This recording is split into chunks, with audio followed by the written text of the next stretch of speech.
Geçmeyen öksürük oldukça ciddi bir hastalığın belirtisidir. Bu nedenle basit tedavi yöntemleri veya sadece öksürüğü geçirecek tedavi yöntemleri doğru bir yaklaşım olmayacaktır.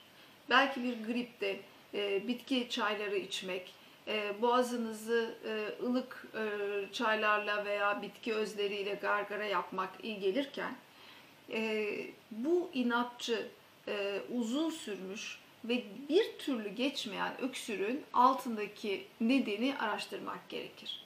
Bu neden nefes borusunda çocuğun bir yabancı cisim olması veya bir bağışıklık mekanizması ile ilgili bir bozukluk nedeniyle vücudun devamlı mikroba açık olması, kronik sinüzit, nefes borularından doğuşta meydana gelmiş bir çeşit bozukluklar ve astım, alerji gibi durumlar olabilir.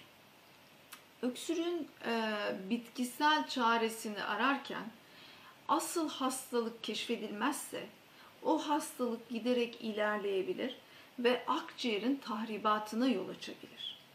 O nedenle geçmeyen öksürüğü olanlar bitkisel çözümlerle geçici sonuçlar aramak yerine bu öksürüğün temel nedenini bulacak tetkikleri yaptırmak, hekime başvurmak, teşhisi koydurmak ve arkasından da hekim tarafından düzenlenmiş tedavi programını uygulamak yolunu seçmelidirler.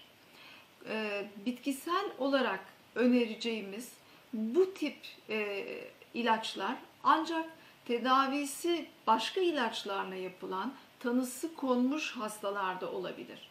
Ve en iyi aslında öksürük şurubu tabii sudur.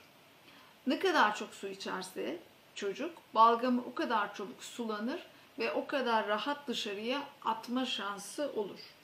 Ama kuru öksürük veya balgamlı öksürük ayrı bir hastalık olmadığı için öksürüğü kesecek bir çareye başvurmaktan çok öksürüğü yapan hastalığın teşhisine gitmek daha doğru olacaktır.